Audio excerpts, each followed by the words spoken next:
Hello les rêveurs, j'espère que vous allez bien. Je vous retrouve aujourd'hui pour le bilan de mes lectures du mois de novembre 2016.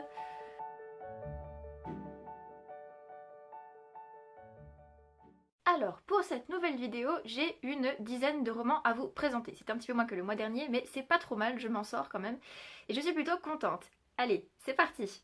Dans ma dernière vidéo bilan, je vous avais laissé avec ma lecture en cours, c'est-à-dire le tome 2 des élus de Inès LB, La légende céleste.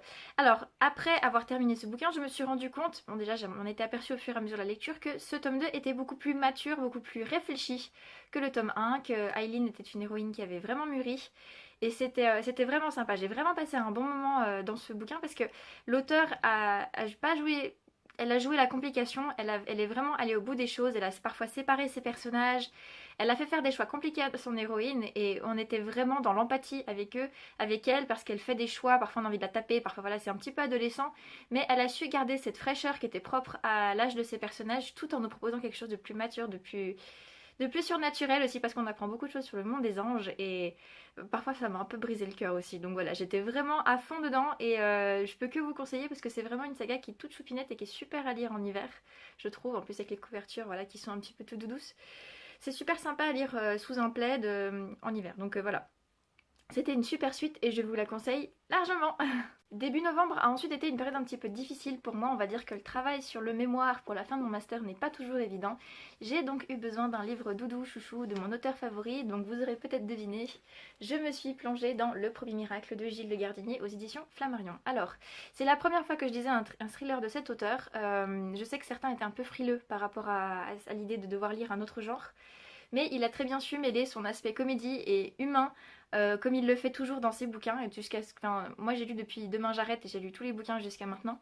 Et je peux vous dire que c'est encore une excellente découverte qui m'a totalement fascinée avec son intrigue historique et scientifique aussi. Enfin, j'ai trouvé que c'était très accessible quand même. Il faut parfois se concentrer, mais c'est un thriller hein, quelque part. Donc on sait bien qu'on va pas lire quelque chose de tout frais, tout mignon, tout bisounours. Et là vraiment j'ai trouvé quand même qu'il réussissait à préserver un peu chacun de ses lecteurs. Pardon. C'était prenant, c'était envoûtant. Enfin, moi je suis restée quelques jours dessus. Pourtant, j'aime pas rester et stagner sur le même bouquin pendant un moment, mais comme c'était Gilles Le Gardinier, j'étais bien dedans. J'ai aimé les personnages, j'ai aimé tout ce qu'il nous a présenté. Et encore une fois, ça m'a fait réfléchir et ça m'a fait.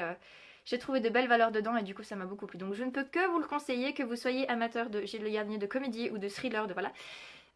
Lancez-vous parce que c'est une belle histoire qui est très riche, même pas qui est assez riche, mais qui est très riche et qui dévoile pas qui dévoile, mais qui laisse planer quelques questions sur des fondements de l'histoire qu'on connaît. Et je pense qu'on s'est pour plusieurs déjà posé des questions à ce niveau-là. Donc voilà, ça prend plusieurs pistes qu'on a peut-être déjà pensées et qui nous emmènent une aventure totalement folle et rocambolesque. J'ai beaucoup aimé. Et bah, je vous le conseille maintenant, vraiment, vraiment, vraiment. Ensuite, j'ai été heureuse puisque April the Seven a reçu enfin son exemplaire de Hors de contrôle de Georgia Caldera. Du coup, on s'est plongé dans cette lecture publiée chez Pygmalion. C'était la suite de Hors de question que vous pouvez voir normalement ici. Voilà. Et on avait vraiment, vraiment envie de savoir ce qui allait se passer dans l'histoire de Axel et Sonia avec April, donc, enfin avec Letty. Donc on s'est plongé dedans, on a découvert une belle histoire, enfin une belle suite plutôt, parce que voilà, on reprend vraiment au point de chute du tome précédent. C'était dur, mais voilà, elle a fait vraiment un tourbillon d'émotions. On plonge un peu plus dans l'érotisme, c'est vrai, mais vous savez que je suis quelqu'un qui est un petit peu sensible par rapport à ces scènes-là, mais je peux pas en vouloir à l'auteur parce que par rapport au caractère de Sonia, par rapport à son histoire, elle a réussi à développer tout ça pour que ça fasse un tourbillon d'amour et quelque chose en plus en fait et un chemin, un chemin personnel qui a été important pour elle et du coup c'était quand même très très beau parce qu'il y avait beaucoup d'émotions et beaucoup de passages qui ont été douloureux je pense à écrire et pour nous à lire, donc on est vraiment dans l'empathie avec les personnages et c'est très très bien écrit, donc voilà, je peux que vous conseiller ce diptyque parce que c'est vraiment vraiment chouette et puis je me réjouis déjà de lire Hors de portée qui se passe normalement avant Hors de question. Voilà! Après ça, et comme je l'avais promis à l'auteur, j'ai décidé de me plonger dans les manuscrits que je vous ai présentés dans la vidéo book haul, c'est-à-dire que je me suis plongée d'abord dans la nouvelle de Sans son souffle et respire de Madeleine Corot, qui a été une nouvelle très intéressante à lire, qui m'a fait pas mal réfléchir parce qu'il a fallu trouver du sens par rapport aux images qu'elle employait et cette plume qui était déjà vraiment mature pour quelqu'un qui est au lycée et ça m'a pas mal intriguée et du coup après je me suis tout de suite plongée dans Elle s'appelait Cassiopée. Toujours de Madeleine Corot, toujours pas d'éditeur, on prie pour que ça soit le 15 jours, qui m'a vraiment révélé que Madeleine avait une très très belle plume et une réflexion profonde sur la vie, sur des tas de choses qui est incroyable. Et c'est un récit qui m'a vraiment, vraiment fait réfléchir et qui m'a pas bouleversée parce que j'ai pas pleuré, mais il m'a vraiment émue. Ouais, je trouve qu'il m'a vraiment touchée quand même. Et qui parle en fait d'une jeune femme qui aimait tellement la vie que ça a été trop. Et qui parle de son copain Erwan qui va nous raconter pour la plupart du temps l'histoire et qui vit des choses pas faciles non plus. Et voilà, elle nous présente des héros, des protagonistes qui ont des fêlures, qui sont très réalistes, qui nous font rire, qui nous serrent le cœur, qui vivent vraiment, qui vont jusqu'au bout des choses et puis qui ont des réflexions sur la vie qui sont très belles déjà pour leur âge quand même. Et on sent qu'ils ont déjà un parcours et on sent que Madeleine a déjà un parcours de plume qui est très très beau parce que sa plume est à la fois très, très fluide, très vive, très directe. Un peu comme si elle nous parlait et en même temps il y a quelque chose de plus. Elle a des phrases des fois qui sont tournées mais de manière assez incroyable. Des fois j'étais là mais oh, c'est trop beau comme réflexion, je devrais presque les noter comme dans un livre de citations. C'était assez génial en fait. Et en plus de ça il y a des petites références à Disney, des trucs comme ça. C'est très accessible et en même temps ça nous élève pas mal dans la réflexion et dans les ressentis. Donc je te dis encore une fois un grand merci Madeleine parce que tu m'as vraiment fait voyager et tu m'as apporté beaucoup avec ce bouquin que je vais garder mais alors très précieusement dans ma bibliothèque. Qu'il soit édité ou pas, je peux te dire que je vais le garder puis alors c'est mon bien, hein. Personne n'y touche. Ensuite, j'ai décidé de descendre un petit peu les bouquins que j'avais dans ma palle depuis le mois de juin. Donc je me suis plongée dans Le pays du nuage blanc de Sarah Lark, qui est en fait le premier tome de la saga Gwyneira Mackenzie, toujours de Sarah Lark. Et là c'était chez France Loisirs. Je ne sais pas si j'arriverai à trouver les éditions des tomes 2 et 3 chez France Loisirs aussi, j'aimerais bien, ça m'arrangerait de pas avoir des différences de format. Mais voilà. En fait c'est une histoire de deux femmes, donc Gwyneira qui va partir en Nouvelle-Zélande avec Hélène, je ne sais plus comment c'est son nom de famille, mais c'est pas grave, avec Hélène qui elle est préceptrice. Gwyneira est une jeune fille de bonne famille si on veut. Son père élève des moutons et est assez riche au Royaume-Uni. Oui, voilà. Et en fait, Gwyneira est promise à quelqu'un à cause d'une partie de cartes qui a mal tourné. Et Hélène, elle, va se proposer en fait pour rencontrer un homme là-bas et se marier là-bas pour essayer de développer un petit peu tout ce qu'il y a à se développer dans la Nouvelle-Zélande. Et toutes les deux vont vite revenir de leur surprise en arrivant là-bas parce que c'est pas du tout comme elles l'avaient imaginé. Et ça va promettre beaucoup de choses. Donc voilà, c'est un gros bouquin qui fait plus de 900 pages. Il y a beaucoup de choses à raconter. Ça fait vraiment saga familiale et je peux vous dire qu'il y a énormément de choses qui se passent. Et moi j'ai été vite fascinée. J'ai vraiment voyagé auprès de ces deux héroïnes qui ont toutes les deux des destins assez similaires et pourtant différents, qui restent amies et assez proches malgré les événements. Et ça m'a vraiment beaucoup touchée, j'ai été vraiment transportée. Donc j'ai hâte de pouvoir lire la suite. Mais tout ce que je peux vous dire, c'est que c'est très très prenant. Et il y a de l'amour, il y a de la haine, il y a toute la palette pratiquement de ressentis qu'on peut avoir. Mais on a vraiment l'impression d'être immergé à cette époque dans les désillusions que les deux femmes peuvent avoir. C'est assez... c'est trop chouette, ça fait vraiment... Ouais, ça vous prend, ça vous prend, donc je vous le conseille, mais alors sincèrement. Hein. Après ce long roman, je me suis plongée dans un bouquin un petit peu plus court. Je me suis plongée dans Les Enfants de la Nuit, tome 2, Le choix d'Alicia de Céline, donc qui est en auto-édition dont je vous ai parlé dans le book haul. Alors, j'ai plongé dans ce bouquin en me posant pas mal de questions, je l'ai lu un petit peu différemment des autres parce qu'en fait Céline me l'avait envoyé pour me demander qu'est-ce qui n'allait pas en fait dans le bouquin, qu'est-ce qui était bien, qu'est-ce qui était pas bien, donc je l'ai vraiment pris comme une analyse à vraiment pousser. Je suis désolée pour les reflets de la lampe. Sur la couverture et je l'ai vraiment lu comme ça pour l'analyser, pour vraiment lui donner quelque chose qui pourrait l'aider à faire peut-être une nouvelle version. Et voilà, donc j'ai lu ce bouquin avec beaucoup de curiosité parce que j'étais restée sur ma faim par rapport au tome 1. On nous apporte des nouveautés, on nous apprend des choses sur le côté surnaturel et fantastique de l'histoire et ça m'a beaucoup plu. J'aime beaucoup apprendre des choses sur ce genre de côté imaginaire. Mais en même temps les personnages semblent assez désincarnés, ils n'ont pas beaucoup de liens avec la réalité, de réalisme si vous voulez, du coup les liens entre eux sont assez distendus alors que le côté surnaturel et intrigue de l'histoire est lui assez poussé et plutôt sympa en fait. Donc je peux déjà vous conseiller l'histoire parce que voilà, je vous demande en tout cas je vous conseille en tout cas de garder le nom de cette saga qui normalement devrait être retravaillée et j'ai hâte de savoir ce que ça pourrait donner dans cette nouvelle version parce qu'il y a vraiment du potentiel et je pense que ça pourrait donner une histoire tout à fait excellente et qui pour l'instant promet quand même pas mal de choses. Donc voilà, je suis curieuse et j'espère que d'autres pourront aussi se laisser tenter avec celui-là. Après ça, toujours dans cette ambiance un petit peu fantastique, un peu noire, tout ça, j'ai décidé de me plonger dans le tome 2 de L'Épouvanteur de Joseph Delaney chez Bayard Jeunesse, donc La Malédiction de l'Épouvanteur. Comme je dis dans le book haul, j'avais un petit peu peur de ce que je pourrais trouver dedans, voilà, je suis un petit peu craintive au niveau des images d'horreur et tout ça. J'ai une imagination qui part très vite au galop.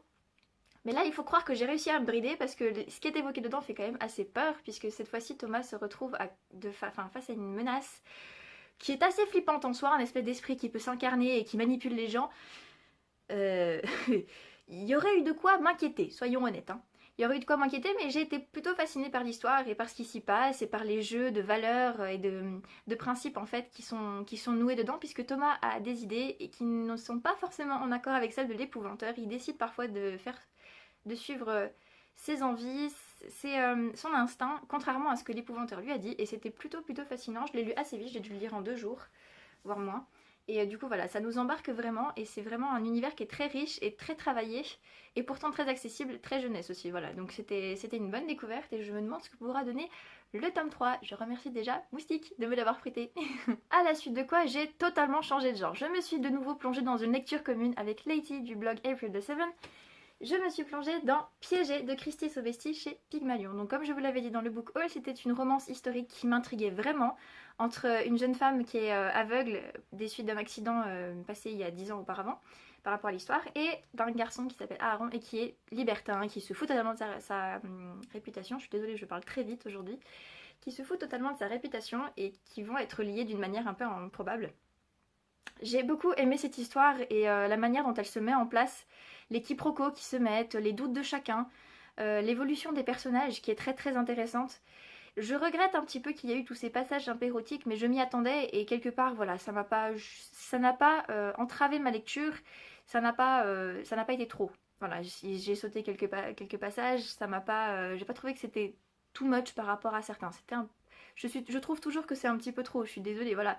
Mais ça m'a quand même beaucoup plu et j'ai trouvé que cette histoire était très bien pensée. Il y avait des gentils, des méchants et des méchants qu'on a vraiment envie de baffer, qu'on rêve de justice et tout ça. Donc c'était vraiment très intéressant et passionnant, voilà. J'ai été prise du début à la fin et c'est un gros plus pour Christie Sobesti et j'espère pouvoir lire d'autres livres de sa plume, en tout cas qui ne soient pas dans l'érotisme, j'entends, parce que ça a été un super voyage, voilà.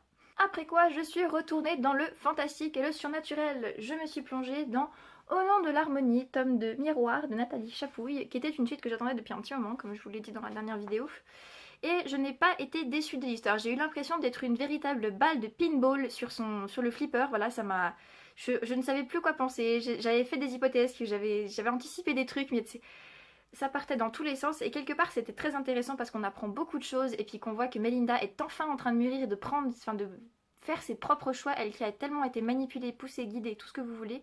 Et en même temps, on devine qu'elle va faire des choix qui vont nous tordre le cœur à la fin.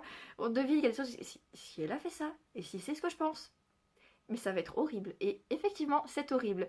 Nathalie Chapouille a vraiment joué la carte du sadisme et est allée au fond des choses. Elle a vraiment poussé le vice jusqu'au bout et quelque part, ça donne à son intrigue un poids qui est assez... Ouais, qui nous prend vraiment. En fait, on peut pas rester indifférent à ça. Melinda, même si on a envie de la baffer, si on a envie de tout ce que vous voulez, si on l'aime bien, on l'aime pas, on peut pas rester indifférent à ce qui se passe. Et du coup, voilà, c'était aussi un très beau voyage avec... un univers qui est assez unique et très intéressant avec plein de choses qui se mettent en place et je me demande ce que pourra donner le tome 3, mais si j'ai été un petit peu déçue des choix de Melinda et qu'il y a eu des scènes qui étaient un petit peu trop, encore une fois, osées pour moi, j'espère vraiment que ça va s'arranger dans le tome 3 parce que pour l'instant ça me reste un petit peu en travers de la gorge. Mais voilà, c'est une bonne lecture et ça vous prend, ça vous embarque, donc je ne peux que vous la conseiller comme le tome 1 évidemment. Et enfin, dernière lecture entière du mois de novembre, je me suis lancée dans Une chanson pour Ada de Barbara Mutch aux éditions France Loisirs. Donc ça c'était aussi un reste de la kermesse qui allait avec Le Pays du Nuage Blanc, en fait il était de juin, il était peut-être temps que je le lise. Donc c'est en fait une histoire qui se passe en Afrique du Sud. Nous suivons Ada qui est une jeune fille, une enfant qui travaille avec sa mère pour une famille blanche et qui se sent de la famille en fait. Elle est beaucoup appréciée du fils, de la mère. Et il y a une ambiance voilà, qui fait qu'elle a l'impression d'être chez elle alors qu'elle est noire et que voilà, l'apartheid commence à monter lentement. Les différences entre les deux, pas les deux races, mais à l'époque c'est ce qu'on disait, entre les deux couleurs de peau se font de plus en plus sentir et Ada va grandir, va vivre des expériences difficiles, elle va avoir un enfant métis. Voilà, désolée, je spoil. Elle va avoir un enfant métis et elle va devoir vivre avec ça et vivre avec toutes les complications que ça peut engendrer. Et c'est vraiment un parcours de vie sur 500 pages qui vous prend et qui vous emmène avec une plume qui est évolutive par rapport à l'âge d'Ada, puisque c'est elle qui raconte l'histoire, et on a vraiment l'impression de suivre une petite enfant à la fin, et de suivre une adulte, une jeune femme, une adulte, puis une vieille dame sur les dernières pages. C'est vraiment très intéressant, très doux et à la fois très douloureux, parce que Ada n'est pas une jeune femme qui est violente à l'intérieur, elle n'est pas agressive, elle accepte ce qui se passe, parfois elle se révolte, mais ces vents de révolte ne sont pas comme des gifles en fait, et ça c'est très beau je trouve, c'est une très belle histoire qui qui nous fait ressentir beaucoup de choses et qui nous en apprend beaucoup sur cette période et sur ces lieux, parce que je ne connaissais pas grand chose à part Nelson Mandela, comme la plupart d'entre nous. Et voilà, donc j'ai été très très heureuse de pouvoir lire ce bouquin qui m'a appris, qui m'a fait réfléchir et qui m'a vraiment transporté le temps de quelques jours. Voilà. Et enfin, j'ai fini le mois avec Une Parisienne au bout du monde d'Ayla Leeper aux éditions Rebelle. J'avoue que j'aime beaucoup ce que fait Ayla, donc c'était déjà presque un pari gagné dès le départ. Mais voilà, j'ai retrouvé un vent de fraîcheur et avec des petits points, avec des petits détails qui servent parfois à rien, mais qui pourtant nous plongent dans l'histoire, qui font la plume d'Ayla et son style. Et j'ai beaucoup apprécié en tout cas l'histoire de Florence. Je n'en dirai pas plus, je développerai plus pendant la prochaine vidéo bilan. Et en attendant, si vous voulez en savoir plus vite, je vous donne rendez-vous sur le blog quand j'aurai écrit ma chronique. Oui, je suis en retard, désolée. Et voilà, donc mais c'était une bonne lecture, assez prenante et très légère en tout cas. C'est tout ce que je peux vous dire pour le moment. Et voilà, c'est la fin de ma vidéo sur le bilan de mes lectures du mois de novembre 2016. J'espère que ça vous aura plu. Je suis désolée si c'était cafouillis, si c'était plus long que d'habitude. Je me rends bien compte que je deviens pipelette. Je suis désolée, j'essaierai de faire plus court la prochaine fois. Je vous remercie en tout cas de votre soutien qui est toujours croissant, de votre impatience à voir les prochaines vidéos arriver, ça me touche vraiment beaucoup. N'hésitez pas à me dire ce que vous avez pensé de ce que j'ai lu, si ces lectures vous font envie ou pas du tout. Bref, voilà, n'hésitez pas à interagir, je répondrai autant que peut se faire. En attendant, je vous souhaite d'excellentes lectures pour le mois de décembre, un excellent Noël, un excellent Nouvel An, puisque je vous retrouverai après. Recevez plein de cadeaux, faites de bonnes lectures, voilà, faites d'excellents rêves, qu'ils soient en mots ou non. Et en attendant, je vous fais de gros bisous comme d'habitude.